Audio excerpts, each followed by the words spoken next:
e innovación con aspectos de técnicas de inteligencia artificial y también muchas veces con fondos públicos de Corfo, lo que se llama aquí en Chile.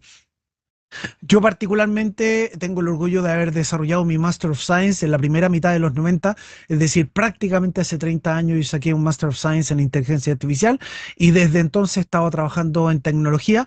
Me salto algunas de las cosas que hice en los primeros años, pero les cuento que ya desde el año 2006 en adelante estoy trabajando derechamente en inteligencia artificial industrial, primero en una empresa basada en Silicon Valley, que está por ahí en el lado izquierdo de estos antecedentes, y ya desde el año 2011 derechamente con un centro de investigación que fundé yo mismo y que después pues, pasó a formar parte del grupo Google Technology Projectum. En particular, yo sigo ligado a la academia, soy profesor del Magíster de Inteligencia Artificial, del Magíster de Tecnología, Información y Gestión y de varios diplomados de educación profesional que son todos dictados por la Escuela de Ingeniería de la Católica. Yo llevo 30 años como profesor y desde el año 2012 he dedicado prácticamente exclusivo al posgrado y al postítulo. Y en el ámbito de inteligencia artificial he tenido el gusto también de meterme en varios ámbitos, mucho en ámbitos generativos, pero no solamente. Aquí a la derecha tengo un par de referencias, un paper que publiqué hace algunos años en una conferencia de la IEEE, de este Instituto de Ingeniero Electrónico que hoy día es mundial. Y también una patente de caracterización documental utilizando inteligencia artificial. Ya todos estos tienen más de 10 años en general como referencia puntual. Así que sin más introducción, parto con la presentación de hoy y muy interesado de también que ustedes me puedan ir complementando en los comentarios del chat o en las preguntas que ustedes hagan de lo que están desarrollando en este departamento de Optical Decisions que tienen aquí, con el cual obviamente viene la convocatoria. Parto con esta lámina diciendo que hoy se piensa que la inteligencia artificial es solamente esto.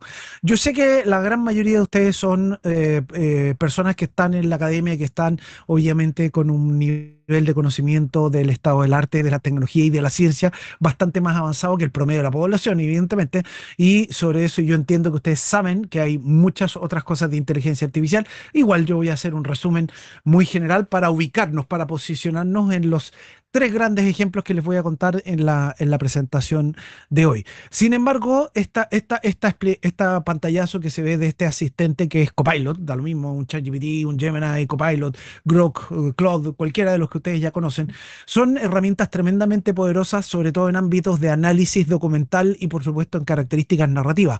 Uno de los tres ejemplos que voy a contar hoy se basa en modelos de lenguaje, que es algo de lo que vamos a estar conversando definitivamente. Pero sí quiero de alguna manera comenzar con esta declaración desmitificando que esto sea lo único que hay de inteligencia artificial. Este diagrama de alguna manera lo va a ayudar a explicar los distintos términos y que de nuevo yo entiendo que ustedes como parte de este grupo tienen un nivel de conocimiento bastante mayor que la gran mayoría de incluso de los profesionales, pero me interesa que nos pongamos de acuerdo en términos para poder entender lo que viene a continuación, porque efectivamente voy a ahondar en temas de redes neuronales, en heurísticas de optimización y también en modelos generativos. Está el concepto de Big Data. Big Data muy rápidamente es una combinación entre grandes volúmenes de datos, la tecnología de almacenamiento y las técnicas de analítica. Por lo tanto, tenemos efectivamente técnicas de analítica que no solamente son capaces de analizar datos, son capaces de analizar datos de grandes volúmenes. Y ahí es donde saltamos a la minería de datos y por supuesto el Business Intelligence, que es llegar al punto de tomar decisiones de negocio basado en la información de datos.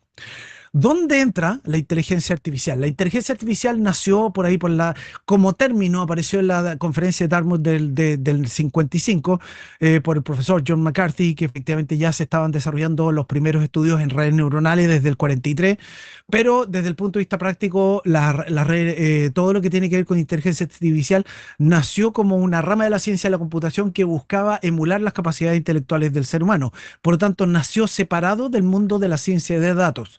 Sin embargo, en años recientes obviamente convergen todas estas técnicas y todas estas ramas de la ciencia, porque hoy día la inteligencia artificial que estamos viendo ya no es tanto simbólica, sino que es más bien conectiva, que les voy a explicar de qué se trata eso particularmente, y esa conectividad que efectivamente resuelven los modelos tiene que ver con entender qué es lo que hay detrás de los datos en términos prácticos. Entonces, tenemos estos tres grandes mundos, el mundo de la inteligencia artificial, que a su vez tiene subconjuntos. Posiblemente el más famoso hoy en día es Machine Learning, el aprendizaje automático, modelos de predicción categórica, predicción numérica, descripción, clustering, incluso los mismos modelos de lenguaje vienen dentro del gran mundo del Machine Learning, que son modelos que son capaces de deducir reglas desde los datos directamente. Pero no solamente es esto lo que es inteligencia artificial, hay también algoritmos sofisticados, también llamados heurísticas, por ejemplo, de optimización, de encontrar una solución óptima. También hay deep learning. Deep learning es el caso particular, si uno lo piensa taxonómicamente, son las redes neuronales profundas que tienen varias capas escondidas y hoy día son parte del mundo del machine learning, pero abren un mundo por sí solo, porque el deep learning que vemos hoy en día tiene que ver con desarrollar análisis y incluso elementos predictivos que son tremendamente sofisticados en cuanto a un fenómeno muy difícil de entender, sobre todo Big Data. Deep Learning por eso se intersecta en forma importante con el mundo Big Data. Existe también los tipos de redes neuronales. Yo efectivamente había pensado contarles algo de visión computacional con redes neuronales convolucionales, pero efectivamente les voy a contar tres ejemplos adicionales. De nuevo, si a alguien le interesa, yo voy a dejar por ahí mis datos de contacto para que si alguien está interesado en saber otros proyectos de investigación en ámbito de visión computacional, por supuesto, mantengamos contacto. Sí voy a hablar de modelos de lenguaje, que es algo de lo que está aquí, y voy a hablar de heurísticas de optimización y también de otro tipo de redes neuronales profundas que no están aquí. Solamente para completar este diagrama está el mundo del aprendizaje reforzado, que son técnicas un poco que funcionan en relación a un esquema de premio-castigo para poder aprendizaje. Los típicos vehículos autónomos se entrenan con algoritmos de aprendizaje reforzado y en términos generales a todo esto se le suele llamar ciencia de datos en términos generales. ChatGPT, para aquellos de ustedes que efectivamente conocen estas herramientas y que a lo mejor incluso entró a este mundo por esa vía, que conocieron primero este tipo de herramientas, es una pequeña parte de lo que hay en los grandes modelos de lenguaje. De nuevo, voy a hablar de los grandes modelos de lenguaje en uno de los tres ejemplos que les voy a comentar hoy, pero desde el punto de vista práctico es importante hacer esa distinción porque definitivamente se vuelve relevante no confundir las cosas. Desde un punto de vista práctico es tener esa capacidad de hacer la distinción de qué hace cada uno de estos modelos. Vámonos entonces con un poco más de detalle. Efectivamente tenemos modelos de inteligencia artificial que hablan de predicción, otros que hablan de descripción, de descubrir patrones, unos hacen de predicción, de entender reglas lógicas para hacer una predicción hacia adelante, desde una regresión lineal hasta una predicción categórica. El mundo descriptivo, por ejemplo, típicos temas de agrupamiento, clustering o segmentación, o modelos recomendadores. Si alguno de ustedes efectivamente recibe una recomendación de una plataforma de e-commerce como Amazon o como Netflix de video o Spotify de música, efectivamente toda la recomendación viene de modelos descriptivos que reconocen las características de los consumidores finalmente, y está el mundo generativo. Entonces yo me voy a mover un poco entre estas alternativas en los tres ejemplos de hoy, y como dice aquí, dependiendo del tipo de necesidad, ustedes como diseñadores de una solución van a elegir uno o una combinación de modelos en distintas partes del proceso. Todos estos modelos a grandes rasgos funcionan analizando datos, por lo que un elemento fundamental tiene que ver con la calidad y representatividad de los datos con los que vas a estar trabajando. Y por último, la aplicación práctica y correcta depende de entender el problema de negocio y cómo lo quieres resolver. Entonces, evidentemente, el hecho de que ustedes tengan la capacidad de entender qué es lo que se quiere resolver es posiblemente uno de los elementos fundamentales. Entonces, como ya están entendiendo aquí, hay un concepto de cómo adoptar correctamente la inteligencia artificial en soluciones prácticas para distintas industrias, sobre todo en ámbitos más industriales que de business to consumer, por ejemplo. Depende de las preguntas correctas y vamos a buscar contestar. ¿Para qué? ¿Cuál? ¿Y cómo? Efectivamente, esas son las tres preguntas que yo voy a contestar en términos de las presentaciones y los tres ejemplos que les voy a mostrar a continuación. ¿Y por qué es tan importante el para qué? ¿Por qué es tan relevante entender y contestar el para qué? Hay una frase que se reconoce de Albert Einstein que decía, si tuviese una hora para resolver un problema y mi vida depende de encontrar la solución, entonces me voy a pasar los primeros 55 minutos en buscar la pregunta correcta a formular para resolver el problema en menos de los 5 minutos restantes. No porque particularmente Einstein haya sido brillante en encontrar las soluciones, sino que lo que está ejemplificando en esta frase es que es más importante entender el problema, porque eso conduce a la solución más que evidentemente ir y casarse con una solución, enamorarse con una solución o una herramienta. Partamos entonces con el para qué. Comencemos con el para qué y voy a hablar de gemelos digitales. Algo les apareció por ahí en el flyer de difusión de este evento.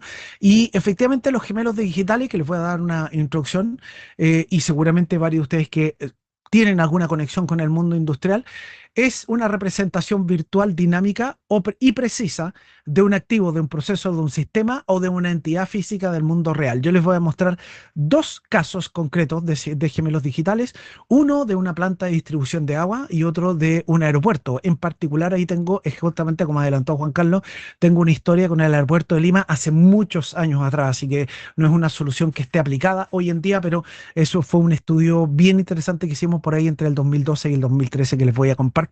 Y tiene que ver con armar una versión digital que emule el proceso real que está ocurriendo en una planta de distribución de agua, en un aeropuerto, como lo van a ver en los ejemplos.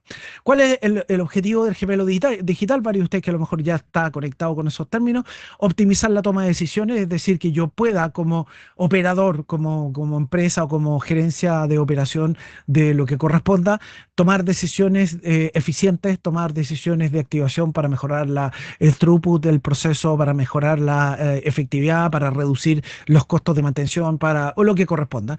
Predecir resultados futuros, mejorar el rendimiento del sistema físico representado. Y al hacerlo en una versión digital, en este gemelo digital, tenemos una oportunidad de experimentar potenciales soluciones con un bajísimo costo y eventualmente a anticiparnos a problemas.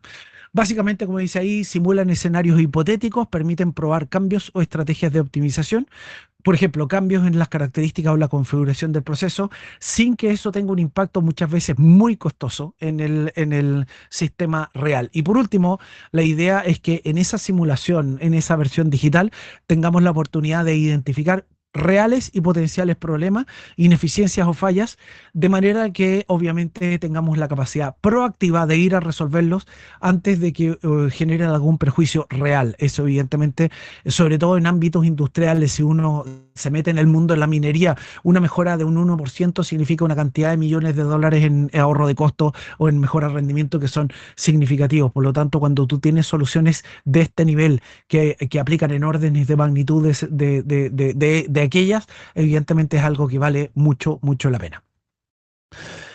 Hay dos enfoques para desarrollar los digital twins, básicamente, o el gemelo digital.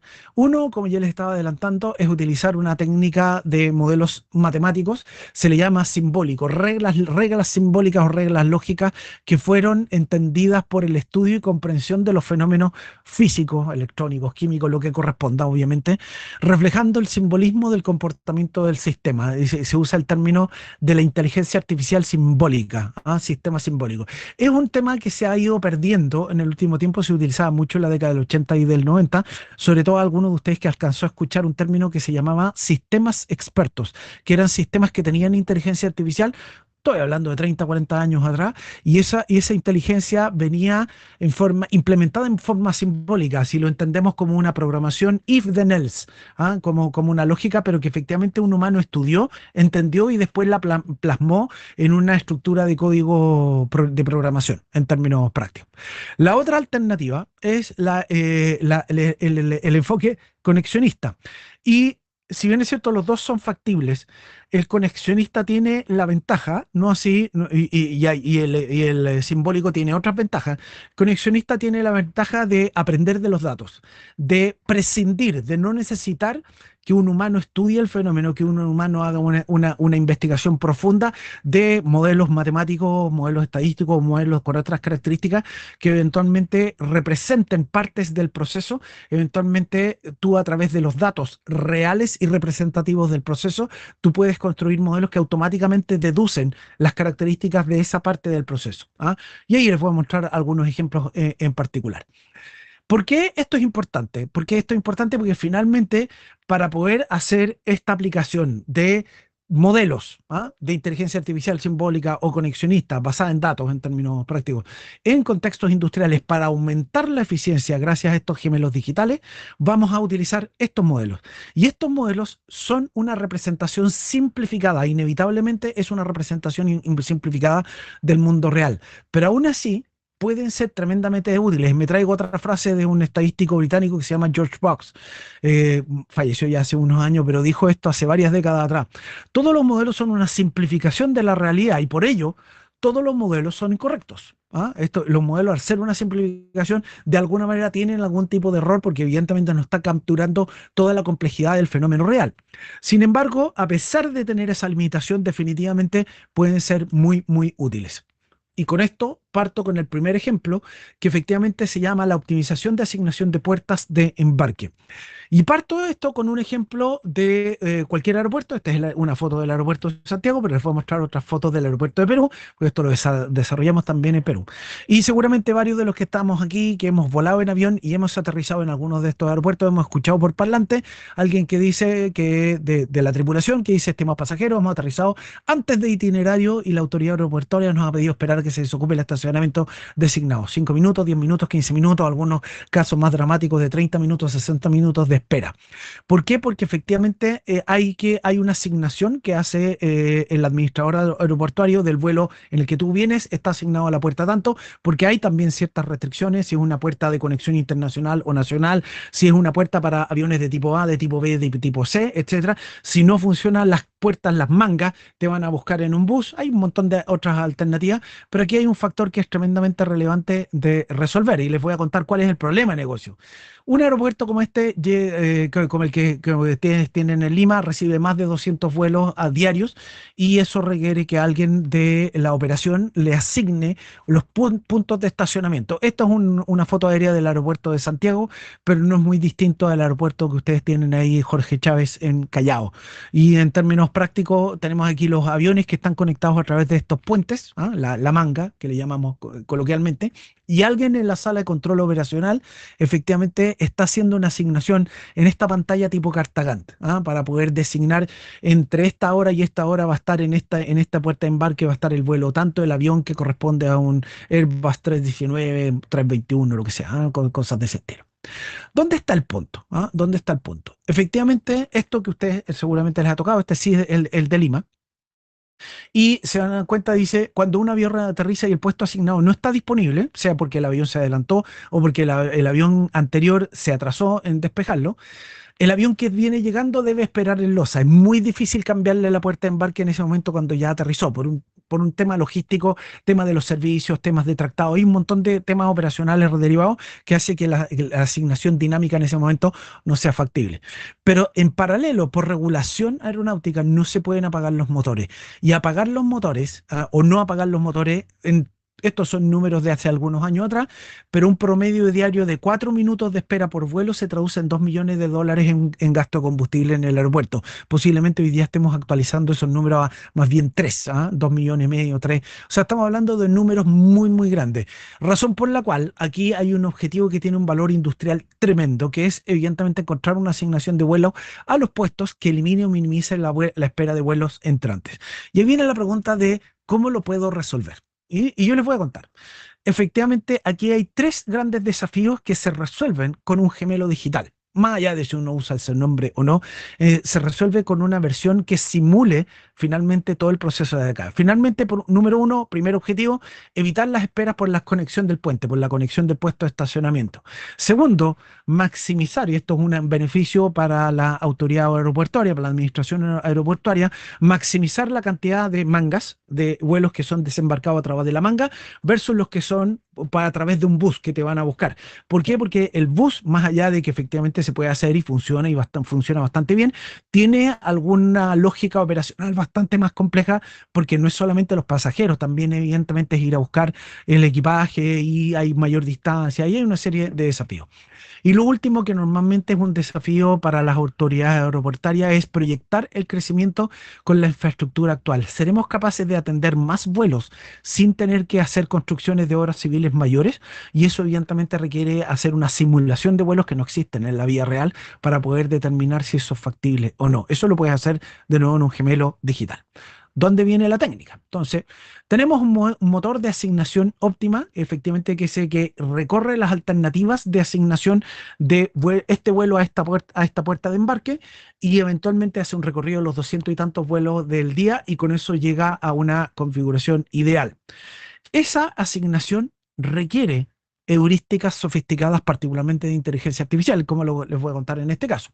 Pero una parte también importante tiene que ver con representar el fenómeno de la asignación de puertas a los puestos de estacionamiento. Eso se llama en inglés, este es un problema conocido dentro del mundo de la investigación operativa, que se llama el Airport Gate Assignment Problem, el problema de la asignación de puertas en un aeropuerto.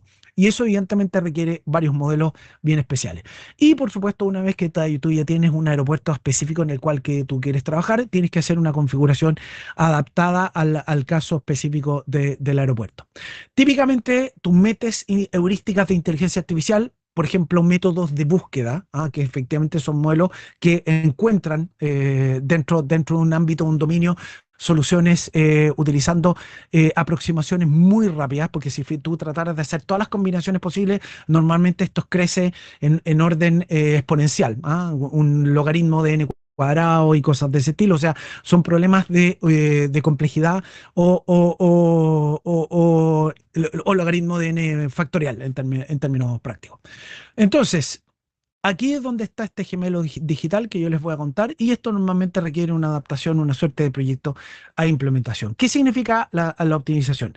En la práctica tú estás cargando los datos de los vuelos, los datos de los puestos de estacionamiento, el layout de tu aeropuerto y todos esos insumos te permiten armar una función objetivo que tú quieres minimizar. La función objetivo busca cuantificar una pérdida, cuantificar un perjuicio, cuantificar un problema en términos prácticos. Eso es lo que estamos tratando de hacer, obviamente, con una función objetivo.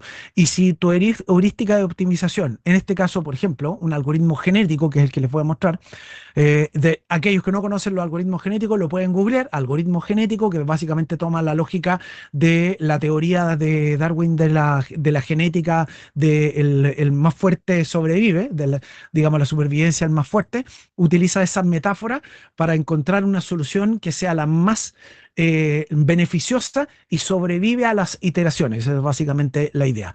Cada solución representa una posible planificación, una asignación completa de todos los vuelos del día y efectivamente te va a dar un número. Ese número, que da lo mismo, aquí dice un 129, es el valor de la función objetivo que estás buscando minimizar. Estás buscando minimizar una función que cuantifica el costo de espera total dada la asignación que tú hiciste. Entonces, detrás hay una simulación y obviamente tú a través del algoritmo tienes distintas combinaciones simultáneas y pruebas cuáles de ellas son las mejores en general. El algoritmo genético gráficamente se ve más o menos así. Tú partes con una primera generación que son, aquí viendo, son 9 alternativas distintas de programaciones distintas. Evalúas qué tan aptos o qué tan adecuada es cada una de esas soluciones y cuál es el costo finalmente o el beneficio o el perjuicio que generan. En total, cuál es el nivel de espera total. Aquí te aparece un número y según esos números tú generas una nueva generación a través de operadores que se les llaman los operadores de crossover o de cruzamiento y de mutación. Y con eso generas la siguiente generación a través de la recombinación o crossover, donde tomas, por ejemplo, parte de una programación, otra parte de otra programación, la combinas y ves esa combinación genera mejores resultados porque vuelves a evaluar. Y efectivamente en algunas alternativas también generas lo que se llaman individuos mutantes. Tomas una programación anterior que tenía un valor y le cambias algo. Mueves uno de los aviones de un puesto al otro, al de acá mueves 4 aviones, lo que sea. Y con ese cambio vas a ver si esto mejora. Y si nos damos cuenta, los números empiezan a mejorar. Y esto tú lo repites varias veces, varias veces, varias veces, varias veces. Finalmente, en algún momento vas a llegar a una solución final donde una de esas soluciones resulta ser mucho mejor que las anteriores. Eso llamamos la función, la solución final, que simplemente aparece cuando tú decides terminar, no cuando llegó realmente a un punto final, porque es muy difícil garantizar llegar al óptimo local, al óptimo global. Pero definitivamente tú puedes detener el algoritmo cuando dices, se me acabó el tiempo, esta es la mejor solución que tengo hasta este momento. Nosotros, efectivamente, hace unos algunos años atrás implementamos esta solución y lo desarrollamos en el aeropuerto de Lima y efectivamente aquí pueden ver algunas de los pantallazos de esta solución. Vemos que hay una asignación a la puerta del T12, que básicamente es un puerto de embarque T12, no necesariamente en la puerta de embarque 12. Y aquí tenemos una serie de vuelos. Aquí hay un Lamperú, otro Lamperú por aquí, que efectivamente van llegando en distintos de fechas y horarios. Aquí tenemos el layout del aeropuerto Jorge Chávez. Si ustedes lo reconocen en términos estéticos, aquí está de verdad, con una simulación digital de lo que en este momento está en tierra. Aquí tenemos los vuelos, los códigos de los aviones, el tipo de modelo de avión y el código de vuelo, a qué hora llegó, a qué hora va a salir, cuál es la hora de fuera del puente, etcétera, etcétera. Y estos son los aviones próximos a llegar. Y gracias a una optimización, un clic de optimización, si hay algún cambio en la hora de salida de los que ya están en tierra o la hora de llegada de los vuelos que están por llegar, efectivamente hay un proceso de reestructuración que hace 150 iteraciones, evaluó 346 distintas combinaciones, se demoró del orden de 0 segundos. Esto fue un cambio muy marginal. No necesitas hacer una optimización muy profunda en términos prácticos cuando estás haciendo cambios puntuales, y lo que está diciendo es que el Lamperú 260, que estaba programado para las 11:35, se le cambió a la toma 10, efectivamente, que es una nueva puerta. Antes seguramente estaba en otra, y con esto evidentemente hay algún cambio que hace sentido. Hay que ir resultados de la operación, resumen de movimientos terrestres y una serie de características de la solución. La parte más importante en los números, ¿qué pasa con la optimización? Y esto, como les decía, este es el aeropuerto de Lima que hicimos hace algunos años atrás. El resultado manual, teníamos una espera promedio de 3,68 minutos en 224 vuelos. La espera máxima de uno de los vuelos fue de 90 minutos. 18 vuelos tuvieron que tener una espera. Es una pequeña fracción de los 224, pero aún así a cada uno de esos vuelos hay un impacto económico y operacional bastante grande. Sin embargo, con la reoptimización, Gate Optimization era el nombre de nuestra plataforma, logramos reducir esa promedio espera de 3,68 a 0,036. Solamente dos vuelos que tenían una espera de 5 y 3 minutos respectivamente, en vez de 18 vuelos, algunos con una espera de hasta 90 minutos. Aquí teníamos solamente 55 minutos. Y simultáneamente hicimos una mejora en la asignación de vuelos a las puertas de embarque con manga, porque evidentemente hay una preferencia también a nivel de facturación. Lo que factura el aeropuerto factura mucho más en vuelos desembarcados con manga, 152 contra 164. Estamos hablando de 12 vuelos más, prácticamente un 5% adicional de facturación que logra ese resultado. Entonces, gracias a ese gemelo digital y gracias a una heurística de inteligencia artificial, logramos encontrar una solución que realmente daba bastante más resultados. Pero ahí no termina la solución, porque hay una parte de cómo estamos con el aumento de carga. ¿Qué pasa si este aeropuerto va a recibir 6 vuelos más diarios? 6 vuelos internacionales con aviones de tipo grande, un Boeing 767, que efectivamente llegan, por ejemplo, a las 10 de la noche, a las 12:30 de la madrugada, a las 11 de la noche, a las 10 de la mañana, a las 8:30, y así van a tener una estadía típicamente de 1 hora y fracción. ¿Qué pasaría si efectivamente eso lo vamos a hacer? Eso no lo puedes hacer en un aeropuerto real, salvo que trates de hacer una serie de cosas de estudio y aproximaciones, pero en un gemelo digital lo puedes hacer, y puedes hacer toda esta simulación porque obviamente hay elementos, modelos detrás que están representando la situación de la vía real. Y efectivamente, a pesar de que ahora tenemos 230 vuelos, un X porcentaje adicional de carga, efectivamente no hay un impacto tan significativo. Hay 5 vuelos que ahora pasan a tener una espera. La espera más grave es de 8 minutos, que tampoco es tan terrible. Y tenemos de todas maneras una asignación del 72% de vuelos a los puentes. Por lo tanto, estamos resolviendo simultáneamente los dos problemas. Conclusiones básicamente de un gemelo digital: es capaz de hacer estas planificaciones iniciales de la programación óptima, es capaz de hacer una planificación reactiva, dinámica, en la medida que van ocurriendo, y anticiparte a los potenciales problemas, y también es capaz de hacer la simulación de carga proyectada. Y por supuesto, si tú lo integras con otros sistemas, tienes la posibilidad de hacer que toda la información que tiene el gemelo digital sea lo más real o realista posible, para que evidentemente los resultados sean absolutamente confiables. Ejemplo número uno, totalmente aplicado efectivamente en Lima hace algunos años atrás. No está funcionando hoy día. Para aquellos de ustedes que han sido pasajeros del aeropuerto y han tenido algún tipo de espera, lamentablemente no está operando con nosotros, pero efectivamente esto fue un caso bien interesante donde aplicamos inteligencia artificial de nuevo hace un poco más de 10 años atrás. Bien interesante. Me voy con el segundo ejemplo, de nuevo ámbitos industriales, distribución de agua por red. Efectivamente, este es un proyecto mucho más reciente, lo estamos desarrollando con una empresa de agua potable aquí en Chile.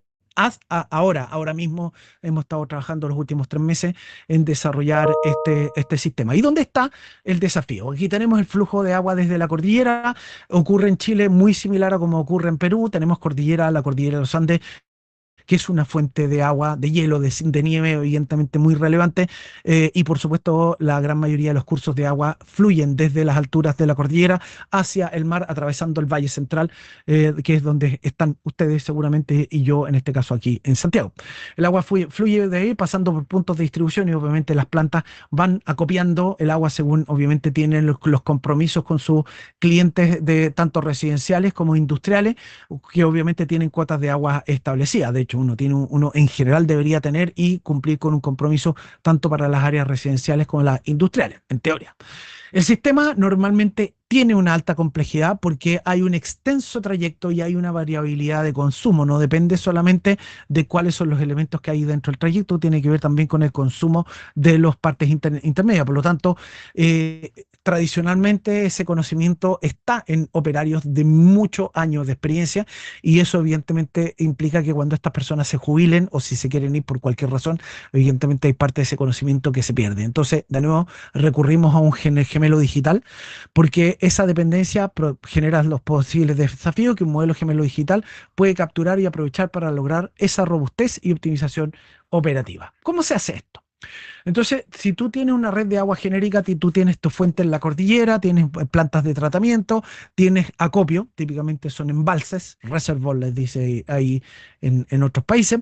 Tenemos las plantas de bombeo, las de agua, aquí van evidentemente a la parte residencial, y aquí tenemos también la parte un poco más urbana con tanques de agua, y hay distintas, obviamente, líneas de aquí.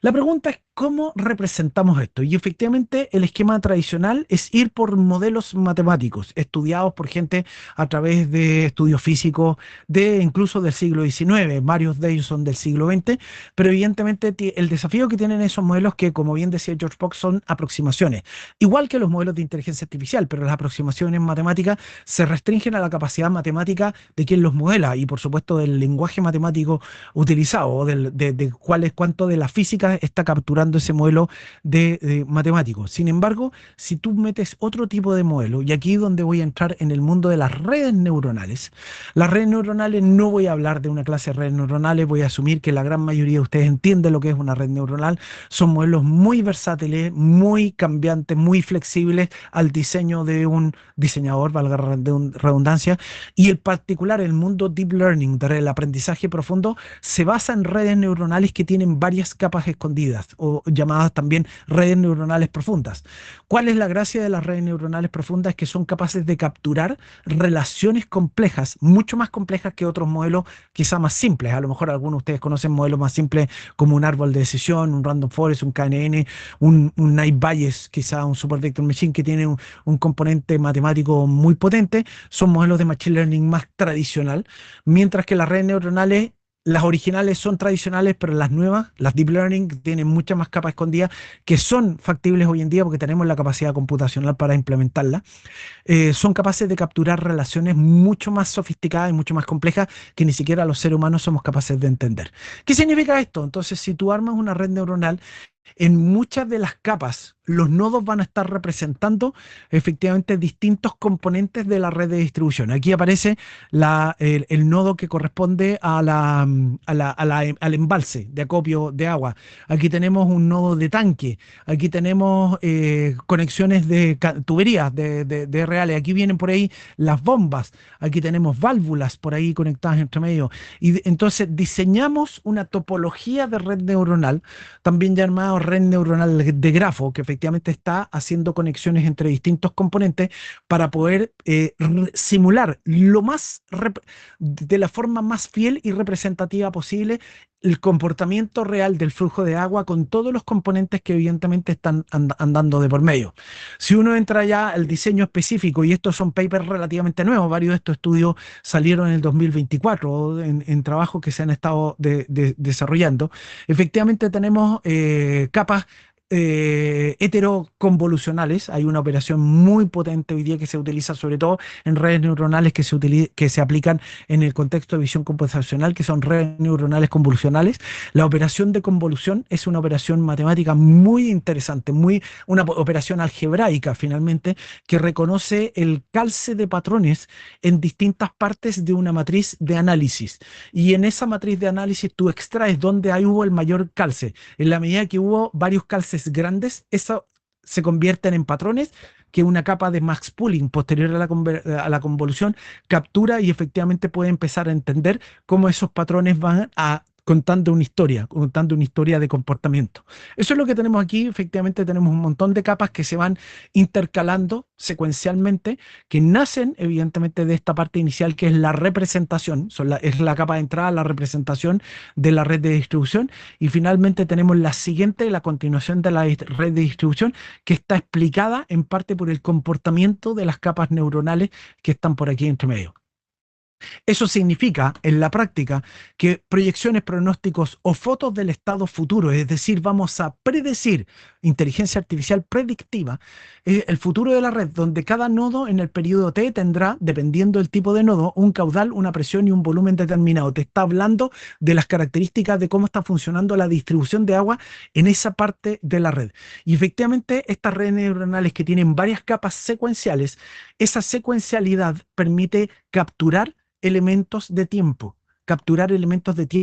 que finalmente te permiten hacer esa predicción en el tiempo. Si el flujo de agua continúa, porque venimos con deshielo desde la cordillera, la empresa tanto no está consumiendo todo el flujo correspondiente, es decir, hay una serie de detalles que evidentemente tú estás viendo ahí como relevantes, eso evidentemente te va a dar la puerta para decir, entonces, esto es lo que va a ocurrir, voy a hacer una predicción en términos de tiempo.